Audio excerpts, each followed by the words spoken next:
Bonjour et bienvenue dans le JT de ce vendredi 18 mai. Au programme, licenciement pour propos malveillants sur Internet, pratique de la cession de dette et taxes sur les métaux précieux. Et on s'intéresse pour commencer à une affaire de licenciement pour propos malveillants sur Internet. Un directeur artistique d'une agence de communication avait été licencié pour faute après avoir publié un message sur un site internet public accessible à tous. Il y critiquait de manière très agressive l'agence de communication dans laquelle il travaillait. Si le salarié possède une liberté d'expression dans l'entreprise et en dehors de celle-ci, il ne doit pas pour autant commettre d'abus. Un abus de cette liberté, par l'usage de propos injurieux, diffamatoires ou excessifs, peut ainsi justifier un licenciement pour faute grave, voire lourde. Et justement, dans l'affaire tranchée le 11 avril 2018, les juges ont relevé le caractère excessif du message. Ils ont souligné que les termes étaient déloyaux et malveillants à l'égard de l'employeur. Le directeur artistique de l'entreprise ayant abusé de sa liberté d'expression, il s'agissait bien d'un manquement qui rendait impossible le maintien du salarié dans l'entreprise. En 2016, une ordonnance a réglementé dans le Code civil une création de la pratique, la cession de dette.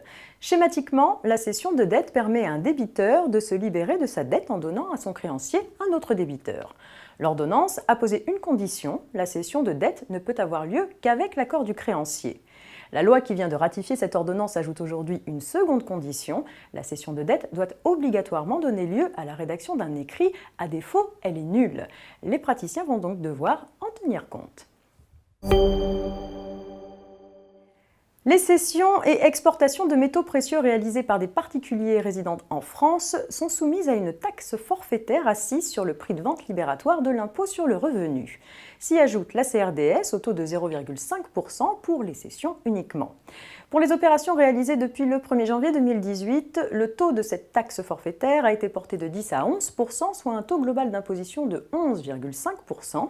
Il est toutefois possible d'opter pour une imposition selon le régime des plus-values sur biens meubles au taux de 19%, après un abattement de 5% par année de détention au-delà de la deuxième, plus 17,2% de prélèvements sociaux.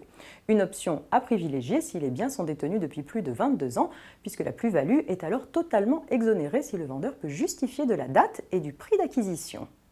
C'est la fin de cette semaine de JT préparée par la rédaction du groupe Revue Fiduciaire. On se retrouve non pas lundi férié mais mardi. Je vous souhaite un excellent long week-end.